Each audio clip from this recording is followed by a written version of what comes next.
Hello, Pacific League fans and fans to be. I'm Gabe Lerman. You know, the voiceover guy from the Top 20 Plays videos. I've scoured the internet for the most passionate English speaking supporters of each of the 6 PL teams to try and convince you why you should root for their club. This is Making the Pitch. My first guest is one whose online presence is with a wink and a nod. Actual Bees fan, as he's known on Reddit and Discord, chose his nickname because of how rare Orix Buffaloes fans were. But that was before they won their first pennant in 25 years and charged all the way to the Japan series. Let's check in with him to see how things have changed. So, actual Bees fan. Hello. What do you think of last season? Oh my God. Just the most unbelievable season that I can really remember as a sports fan. I'm from the Northeast. So, I've been a fan my whole life of franchises really with like very strong winning histories, even if they have off seasons. And so it was kind of a new experience diving into this team with, frankly, a record of futility. And all of a sudden, they put together 1 win, 2 win, 3 wins. All of a sudden, it's 11 straight wins, just this magical season. So I've never really had that experience of being, the underdog team and having just this unbelievable turnaround season. So what a ride it was all the way to the Japan series. Crazy. So what was your favorite moment from the 2021 season? I know you mentioned that 11-game win streak. Is there anything in particular that stands out as the pinnacle or what's etched in your mind as the best moment? I think just taking those interleague series and that 11-game win streak was really cool to see. And then there was a series against Rockets and they swept after that.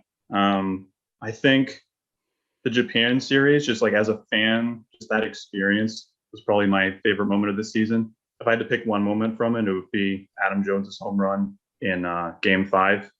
Crazy experience for us, the whole thing, even them being there. Also, shout out to one other moment of the season, the day the SoftBank Hawks were eliminated. Gotta love that.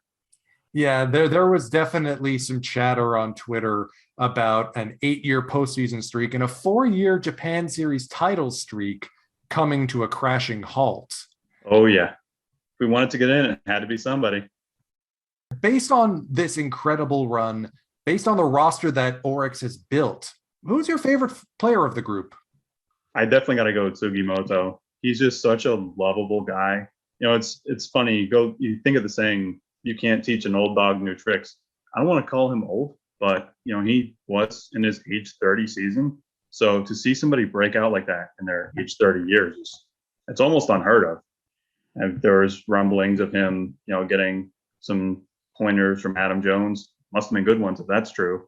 But even like off the field, you look on like their Instagram page, for example, and he's in there, just like slurping down noodles.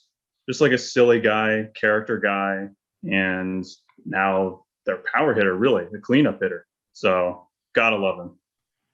If I'm not mistaken, Sugimoto also led the Pacific League in home runs for the first time in his career. Yeah, kind of caught up to everyone, I think. I didn't even realize until the season was almost over. Like, wow, we have the best, I won't say the best slugger, but the most prolific power hitter in the whole Pacific League. Hard to believe.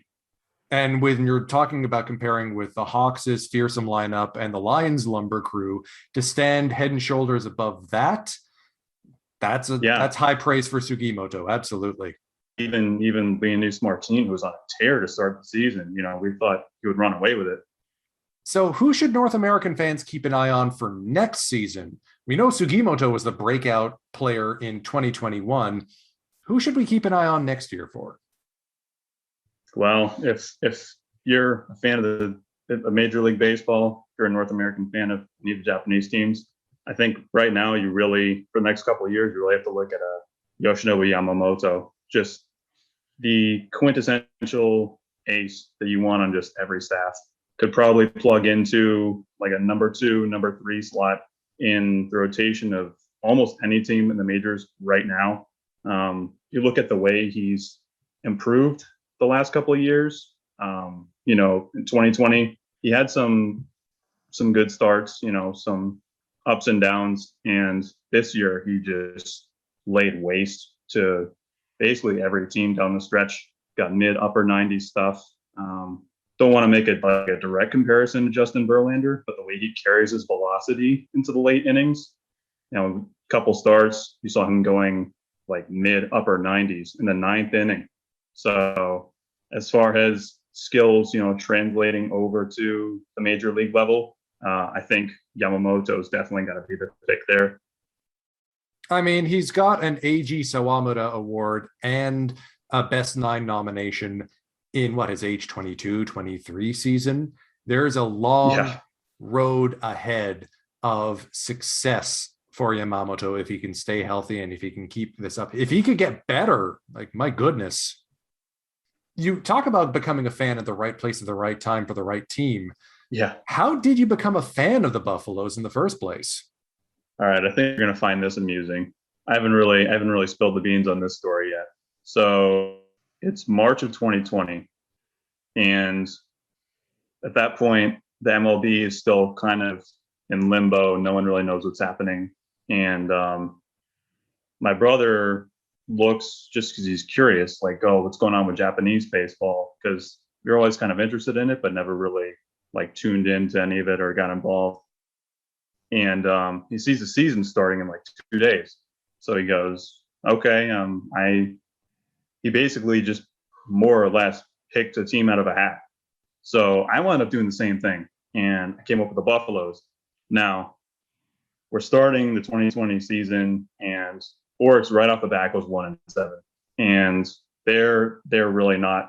Some teams start out a little bit cold, but it looks like skill-wise, they're relatively even with the other teams. This was not the case. Orix looked like the worst teams in the league. My point is that Orix is just a team with, I think, so much character, and like they're a very forward-thinking franchise in a lot of ways. So I was really drawn to the team.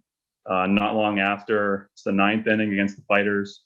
They're down 3-1, and they have this unbelievable 3-run walk-off home run, and that just sealed it. From that point onward, like, I was totally committed to the team. All right, this is the most important part of the episode. Why should fans cheer for your team? It's time to make your pitch. Like I was saying, it's a team with a lot of character. You have guys like Yutaro Sugimoto, T. Okada. He's literally got like his name on the back of his jersey. You've got a lot of up and coming superstars. Yoshinobu Yamamoto being number one, Hiroya Miyagi being number 2, especially as far as the pitching staff goes.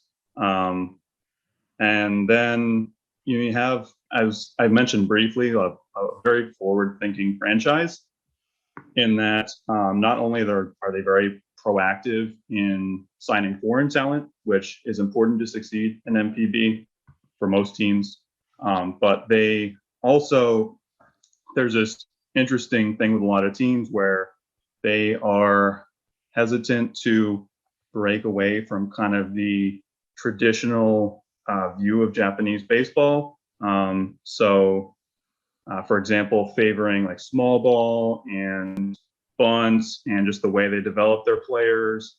And over the last year and a half, Orix has become like a much more forward-thinking team in that respect.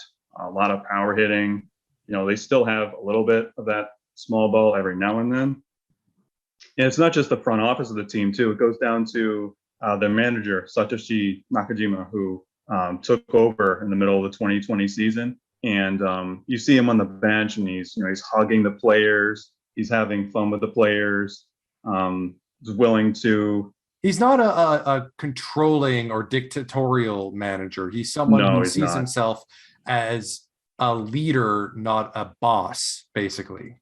Yeah, he's kind of willing to make the big move to try and turn a game around. And I think that was really important, especially this year. One of the things the uninitiated may not know about MPB this year is that games went a maximum 9 innings. There were no extra innings. And so there was a lot of pinch hitting involved. And he was definitely very liberal with pinch hitting, pinch running players in and out. And, that put them into a lot of games But those types of things are reflective really of kind of the entire organization. And that's really cool to see, because one of the things about this franchise, or Buffaloes, is that they are one of the least popular teams, especially the last few years. They've kind of had this record of futility. So it's a really exciting thing. I think it's a really exciting brand of baseball that is really promising for bringing in